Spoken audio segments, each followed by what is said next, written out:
birthday cookie. Yes. And Maple, you're gonna say Maple! Happy guy. Oh, just a happy guy.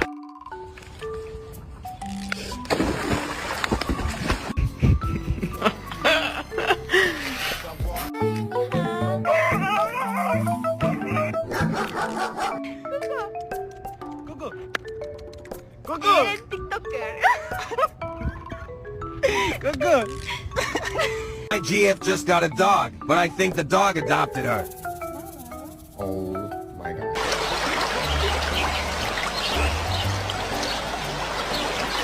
Maple, stop. I'm gonna show your mum.